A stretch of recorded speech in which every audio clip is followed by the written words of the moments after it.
علم نور ہے۔ بسم اللہ الرحمن الرحیم۔ وضو کے متعلق فقہی پہیلیاں۔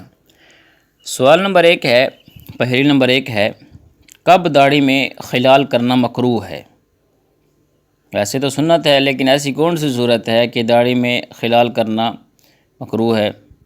نمبر 2، دوسرے کو وضو کے لیے پانی دینا جائز نہیں ہے، اس کی کیا صورت ہے؟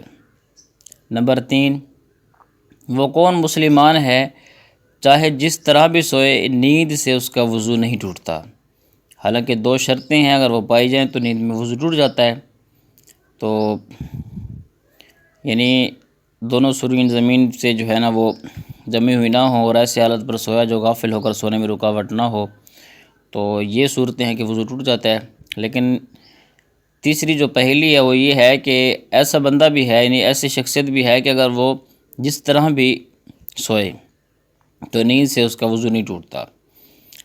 چوتھا سوال یہ ہے کہ خون یا پیپ نکل کر بہا مگر وضو نہیں ٹوٹا۔ حالانکہ خون یا پیپ نکل کر بہہ جائے تو وضو ٹوٹ جاتا ہے، لیکن یہ فقہی پہیلی ہے۔ نمبر 5، منہ بھر کے ہوئی پر وضو نہیں ٹوٹا، اس کی کیا صورت ہوگی؟ حالانکہ منہ بھر کے سے وضو تو کنفرم ٹوٹ جاتا ہے۔ نمبر 6، بالغ آدمی رکوع و سجود والی نماز میں ٹھٹھا مار کر ہنسا اور وضو بھی نہیں ٹوٹا، اس کی کیا صورت ہوگی؟ حالانکہ اگر بالغ آدمی رکوع و سجود والی نماز میں ٹھٹھا مار کر ہنسے گا تو اس صورت میں نماز بھی جاتی رہے گی اور وضو بھی جاتا رہے گا، لیکن یہاں پر وضو نہیں جا رہا، کیوں نہیں جا رہا؟ نمبر 7، کن صورتوں میں وضو کرنا فرض ہے؟ نمبر 8، کس صورت میں وضو کرنا واجب ہے؟ نمبر 9، کس صورت میں وضو کرنا سنت ہے؟ نمبر 10، کن صورتوں میں وضو کرنا مستحب ہے؟ تو ان کے جوابات ہم سنتے ہیں۔ نمبر 1، پہلا سوال تھا کب داڑھی میں خلال کرنا مکروہ ہے؟ تو اس کا جواب ہے کہ جب احرام باندھے ہو تو ایسے وقت میں داڑھی کا خلال مکروہ ہے۔ نمبر 2، دوسرے کو وضو کے لیے پانی دینا جائز نہیں، اس کی صورت یہ ہے کہ جب نماز کا وقت ہو گیا ہو اور کسی شخص کے پاس اتنا پانی ہو کہ جس سے صرف ایک آدمی کا وضو ہو سکتا ہے، تو ایسی صورت میں اس شخص کا خود تیمم کرنا اور دوسرے کو پانی دینا یہ جائز نہیں ہے، وہ خود ہی اس سے جو ہے نا وضو کرے گا۔ تیسرا سوال تھا کہ وہ کون سا مسلمان ہے کہ جس طرح بھی سوئے نیند سے وضو نہیں ٹوٹتا؟ تو وہ نبی ہے کہ چاہے جس طرح بھی سوئے نیند سے ان کا وضو نہیں ٹوٹتا، اور اسی طرح وہ شخص کے جو ریحا نکلنے کی بیماری کے سبب معذور ہو، یعنی ریحا اس کی خارج ہوتی رہتی ہے، ہوا خارج ہوتی رہتی ہے۔ چوتھا، خون یا پیپ نکل کر بہا مگر وضو نہیں ٹوٹا، اس کی صورت یہ ہے کہ خون یا پیپ نکل کر آنکھ یا کان میں ہی بہا ہے، باہر نہیں آیا، ٹھیک ہے، تو اس صورت میں وضو نہیں ٹوٹے گا۔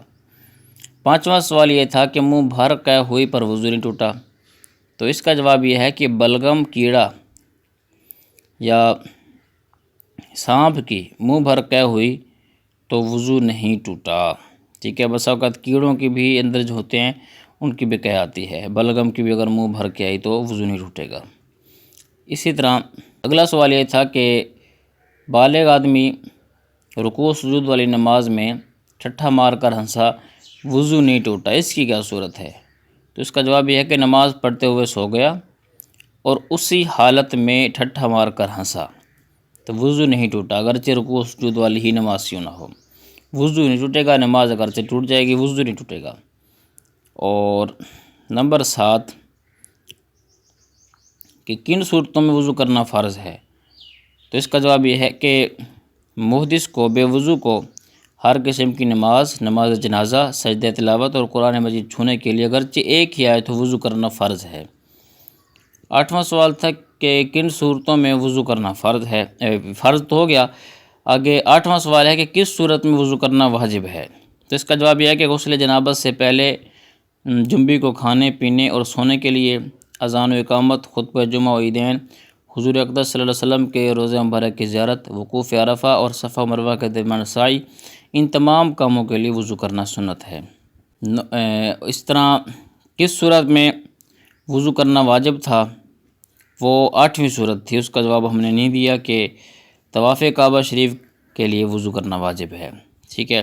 فرض تب ہے کہ جب قرآن مجید، نماز جنازہ، ہر قسم کے جو نماز پڑھے گا، سجدہ تلاوت ہے، ان کے لیے فرض ہے، طواف کعبہ کے لیے جو ہے وہ واجب ہے، اور غسل جنابت وغیرہ والا جو ہم نے جواب دیا اس کے لیے یہ سنت ہے۔ 10واں سوال یہ ہے کہ کن صورتوں میں وضو کرنا مستحب ہے؟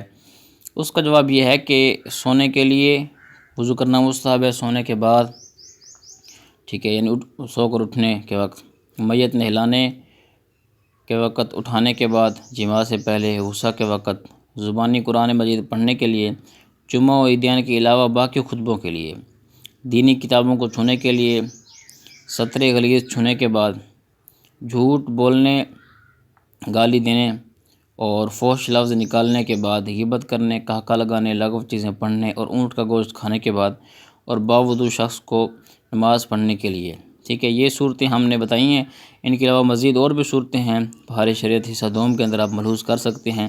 تو یہ وہ صورتیں ہیں کہ ان صورتوں میں وضو کرنا مستحب ہے۔